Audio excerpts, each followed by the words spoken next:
Ici, dans cet exercice, on veut calculer la hauteur du nid, c'est-à-dire la hauteur qu'il y a de ce point ici à celui-là. Alors, première remarque, certains ont repéré un triangle rectangle d'ici, avec une longueur qui faisait 12 mètres et une longueur qui fait 1,60 m. Alors, si je veux le représenter plus à l'échelle, ce triangle, il n'a pas tout à fait cette forme-là. En fait, le 1,60 est bien plus petit que le 12 mètres, et donc ce triangle a un petit peu plus cette forme-là.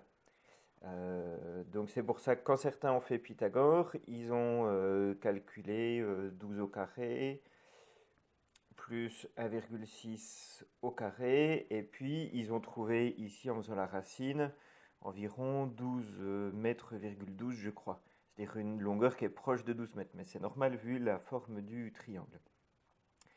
Mais cette longueur finalement on n'en a pas tellement besoin. Si je reprends ma figure ici, sur ma figure, je vois quoi? Je vois simplement que j'ai ici 1,60 m. Je peux reporter ces 1,60 m ici si je veux. Puisque en fait le tronc ici est vertical, c'est-à-dire qu'ici aussi j'ai un angle droit, et puis ici j'ai un angle droit. Donc j'ai un 1,6 m aussi qui se retrouve ici. Et donc je peux tracer ici un segment horizontal qui va faire 12 mètres. Ici j'ai 1,60 m. Mon angle ici au total fait 60. Bien sûr ici j'aurais l'impression que j'ai 30 degrés, 30 degrés, mais c'est absolument pas le cas. Par contre ici j'ai un triangle rectangle. Dans ce triangle rectangle je vais pouvoir faire de la trigonométrie pour trouver cet angle-là. Une fois que j'ai trouvé cet angle-là, je pourrai trouver celui du dessus.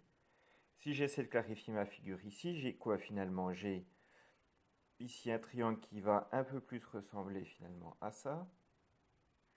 Ici avec 1,60 m. Ici mes 12 mètres. Ici, je ne connais pas cet angle.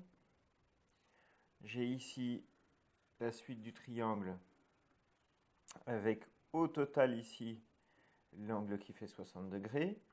Et moi, je cherche cette longueur-là, que je rajouterai ensuite au 1,60 m pour avoir la longueur totale. Et donc ici, je peux utiliser la trigonométrie dans le triangle que je vais appeler ABC. Je vais utiliser la trigonométrie pour calculer l'angle ici, le petit angle ici en A. Une fois que j'aurai ce petit angle, connaissant celui de 60, je vais pouvoir avoir l'angle ici dans le triangle ABD par exemple.